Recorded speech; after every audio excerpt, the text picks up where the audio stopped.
Добрый день, дорогие друзья! Поздравляю всех коллег с Днем работников культуры. Сегодня, в этот праздничный день, думаю, нельзя забывать о том, что есть еще один юбилей.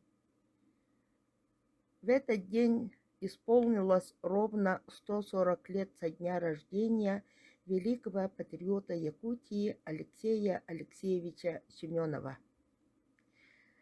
На этой фотографии видите семью Семеновых. Они снялись где-то в 20-х годах сыновьями Васей и Ваней. Жену звали Наталья Петровна. Алексей Алексеевич родился 12 по старому стилю, по новому 25 марта 1882 года в село Тамир Забайкальской губернии. В Якутск приехал в начале 20 века и сразу включился в культурную и общественную жизнь города. Тут, если перечислить, то это самые главные организация общества взаимопомощи приказчиков, это было в 1905 году, постановка первых спектаклей, издание газет «Якутский край», «Якутская окраина», организация отдела Русского императорского географического общества в 1913 году, да и много-много других событий, с которыми связана жизнь и деятельность Алексея Алексеевича Семенова.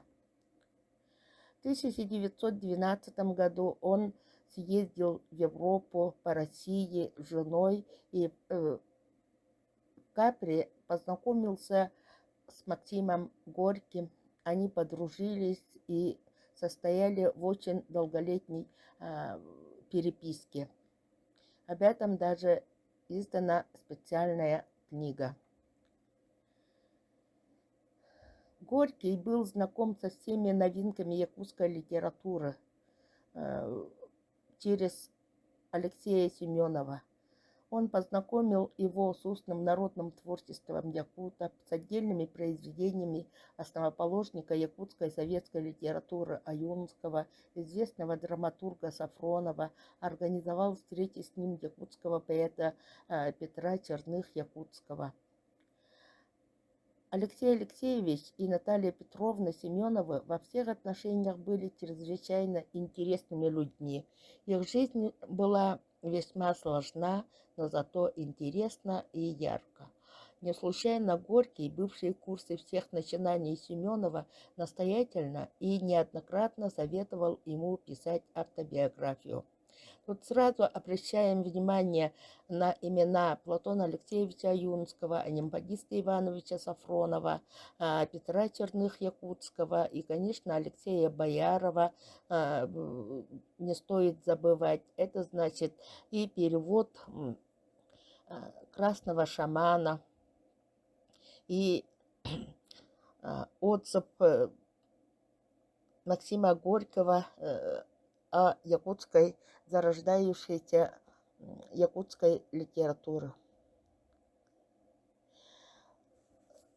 В этом году, когда мы отмечаем 100 лет автономии Якутии, об Алексее Алексеевиче и его жене Наталье Петровне стоит, наверное, рассказать, но я остановлюсь на некоторых моментах. 27 и 28 февраля 22 года положение вокруг Якутска и в окрестностях было таким угрожающим, что советские органы власти были вынуждены ввести осадное положение.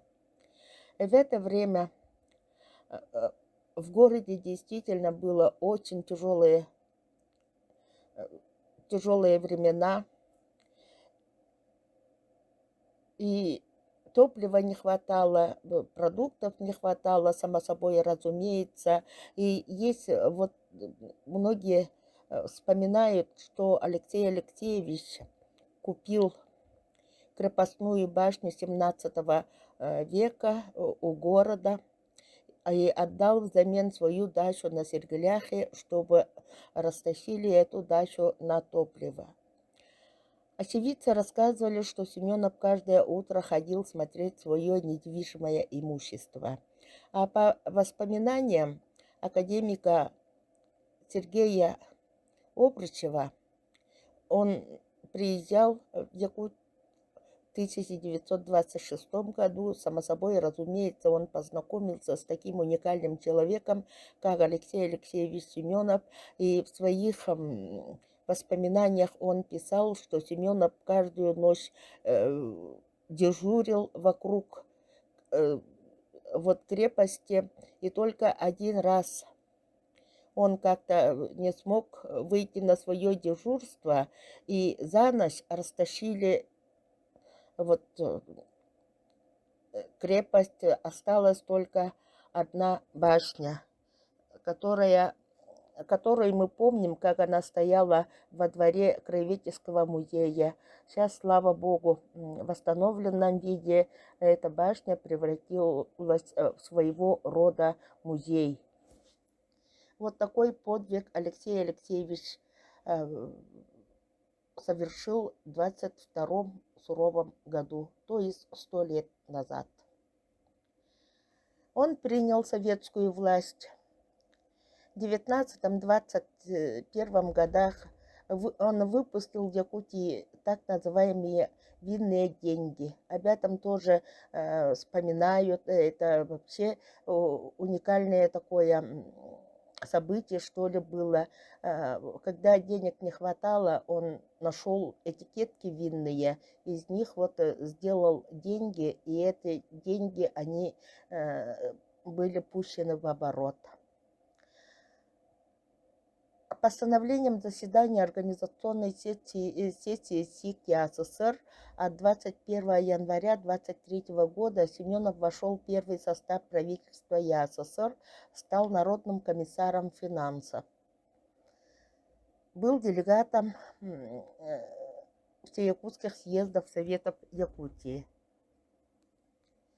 К сожалению, он был арестован в 1937 году, и постановлением тройки НКВД СССР от 2 октября 1938 года осужден к высшей мере наказания.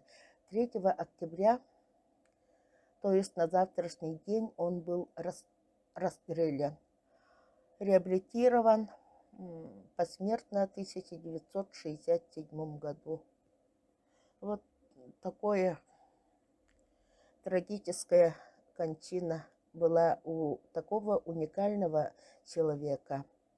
Следует сказать, он не только с культурной и общественной жизнью Якутии был связан, с его именем связана и добыча богатств, как золото, свинец, серебро.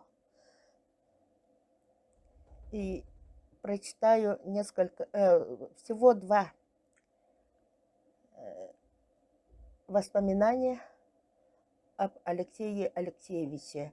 Например, первооткрыватель исландского шпата на Вилюе Андрей писал: там, где появлялся Алексей Алексеевич, вокруг него всегда собирался кружок любителей музыки и пения. Сам он обладал удивительно приятным голосом, играл на многих музыкальных инструментах.